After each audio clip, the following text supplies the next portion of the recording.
West London. Joining us now is Ray Douglas. He works with young people who are vulnerable to gang crime in prisons, in schools, and he also works in behaviour management units.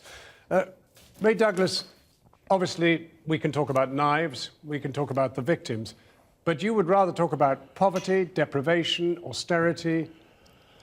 Yes, I think it's starting to feel like deja vu, John, now. Every other day we're hearing, or every day we're hearing about a tragedy. And for me, we've got to focus on the drivers of all the violence, especially the increase. And clearly that's embedded in poverty, but not just fiscal poverty, poverty of the mind, and how we can capacity build communities to become more resilient to violence and prevent it. When we look at the cuts in central government funding of local authorities, we see staggering figures like 52% over a period of 10 years. Is that what you are feeling on the ground, or is it nothing to do with central government? Well, cuts definitely. I was in a hotspot area of Birmingham yesterday delivering a behaviour management programme, and I turned to the worker there and I said, "How many of you is there?" And she just looked at me and said, "It's just me." And the areas that she covers are essentially those areas that have historically had high levels of gang violence. So you can see how it's trickling down to the grassroots and how it's trickling down to the road where we've seen this violence escalate. So when we hear in Parliament that people are begging for more police, that isn't, as far as you're concerned, really the whole answer at all. Yeah, I mean, I think I've mentioned in interviews before that the solutions are not binary.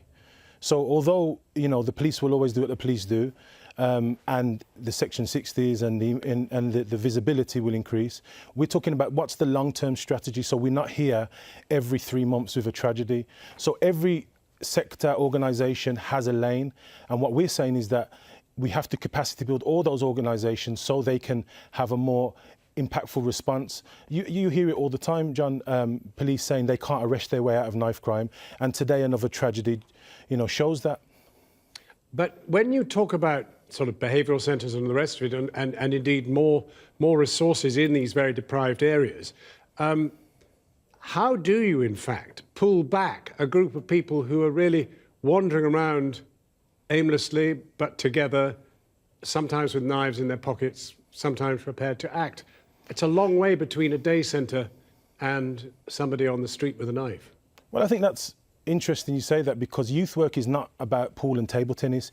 Youth work is about relationships, it's about mediation, it's about pathways to employment, it's about upskilling people around life skills. There's a lot more to youth work than, you know, these activities, which some people think that's not youth work.